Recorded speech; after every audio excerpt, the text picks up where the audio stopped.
Hello mga sis! Welcome to Heritage Official Channel. So yun na nga mga sis, no, ay nakakaloka naman.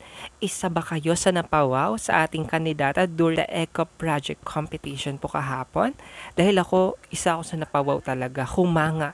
Dahil nga naman ang ating kandidata hindi lang sexy, hindi lang maganda, kundi may ibubuga din pagdating sa tagisan ng talino.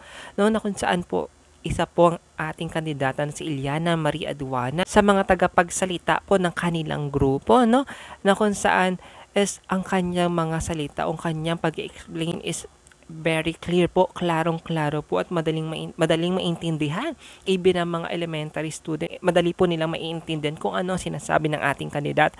And aside from that, grabe ang nilalaman na mensahe ng ating kandidata dahil nga naman, alam mo yun, bukod sa may panibagong kaalaman na matututunan, is may solution po about sa problema kinahaharap ng ating mundo, na nakakaloka nga naman, no? Dahil talagang malaking tulong din talaga ang kanilang presentation para mapaganda pa, para maingatan, mapangalagaan ang ating environment, ang ating nature, no?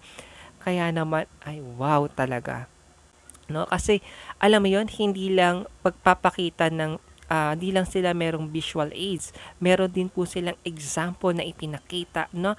And at the same time, ipinakita nila ito sa mga hurado na kung saan natutuwa nga po ang mga judges sa kanila. Dahil, alam mo yon hindi lang puro kuda ang kanilang kayang ipakita, meron din silang gawa. At the same time po, gumawa din sila ng Instagram account na kung saan po mas mapapalawak pa nila ang pagbibigay ng awareness po sa mga kabataan dahil nga nowadays po kasi uso na ngayon ang internet, ang social media, no? Talaga mas mapapalapit sila lalo at makakatulong ito sa ating mga younger generation, no?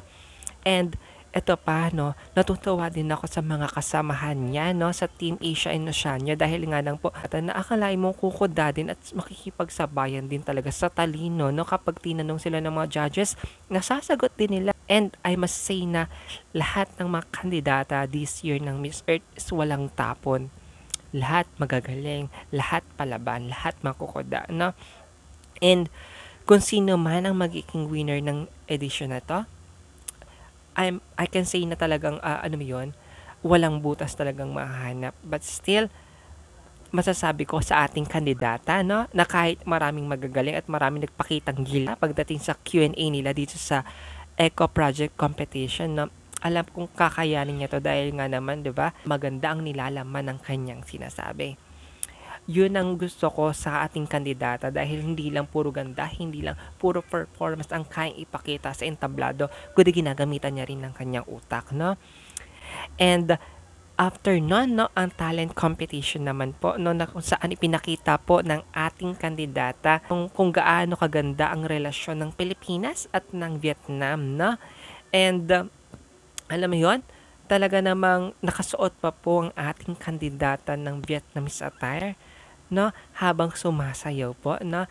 And masasabi ko naman dito is okay naman ang kanyang performance pagdating dito sa talent competition, no, dahil alam mo kahit na pinakitaan tayo ng talent ng pagsasayaw, but at the same time binibigyan niya tayo ng knowledge about kung anong relasyon meron ang Pilipinas at Vietnam, no.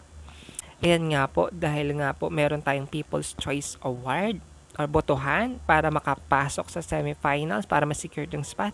Iboto po natin ang ating pambato na si Iliana Marie Aduana dahil po ngayon po inilabas na po ang result.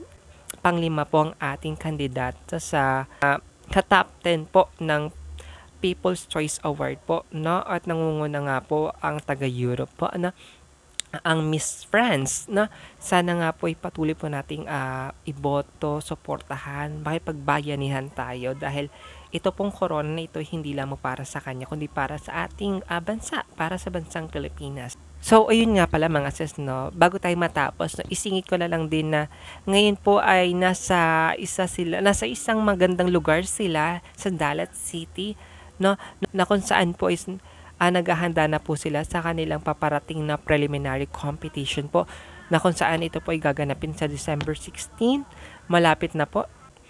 So yun na nga mga sis, no? Anong reaction ninyo o masasabi ninyo sa ating pambato na si Iliana Marie Aduana na lumalaban ngayon dito sa Miss Earth, no? during the Eco Project competition nila kahapon at talent competition. Namangha din ba kayo sa kanyang pagpapakitang gilas at talino? Please comment down below para malaman ko kung ano sa inyo sa latest chika, and don't forget to subscribe. Hera G Official. See you in the next upload. Bye!